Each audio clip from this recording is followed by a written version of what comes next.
ಹಾಗೆಯೇ ಕೊಡಗು ಜಿಲ್ಲೆಯಲ್ಲಿ ಬಿರುಗಾಳಿ ಸಹಿತ ಮಳೆ. ಅಲ್ಲಿ ಮಳೆ ಆದ್ರೇ KRS ಡ್ಯಾಮಿಗೆ ನೀರು ಬರೋದು. ಈಗ ಜಿಲ್ಲೆಯಾದ್ಯಂತ ಶಾಲಾ ಕಾಲೇಜುಗಳಿಗೆ ರಜೆಯನ್ನು ಘೋಷಣೆ ಮಾಡಲಾಗಿದೆ. ಅಂಗನವಾಡಿ, ಪ್ರಾಥಮಿಕ ಮತ್ತು ಪ್ರೌಢಶಾಲೆ ಎಲ್ಲದಕ್ಕೂ ರಜೆಯನ್ನು ಘೋಷಣೆ ಮಾಡಿರ್ತಾರೆ ಅಲ್ಲಿನ ಜಿಲ್ಲಾಧಿಕಾರಿಗಳು. ಹಾಗೆಯೇ ಪದವಿ ಪೂರ್ವ ಅಂದರೆ PU ಕಾಲೇಜುಗಳಿಗೂ ಕೂಡ ರಜೆಯನ್ನು ಘೋಷಣೆ ಮಾಡಿದ್ದಾರೆ.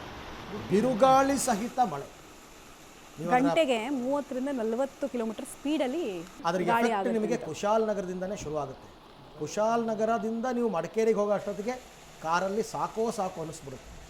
ಹಾಗೆ ಮಳೆ ಹನಿ ನೀರು ಕಾರ್ಗೆ ಬಡಿತಾ ಇರುತ್ತೆ, ಹಂಗೆ ಬರ್ತಾ ಇದೆ ಆ ಪ್ರಮಾಣದ. ಆಮೇಲೆ ನಿಮಗೆ ಹಾರಂಗಿನೂ ತುಂಬೋಗಿದೆ. ಹಾರಂಗಿನಲ್ಲೂ ಕೂಡ ಇನ್ನೂ ನೀರನ್ನ ಬಿಡ್ತಾರೆ. ಕುಶಾಲನಗರದಲ್ಲೆಲ್ಲ ಪ್ರವಾಹದ ಪರಿಸ್ಥಿತಿ, ಎಲ್ಲ ಕಡೆ ಮಳೆ ಜಾಸ್ತಿ ಇದೆ ಈ ಸರ್ತಿ.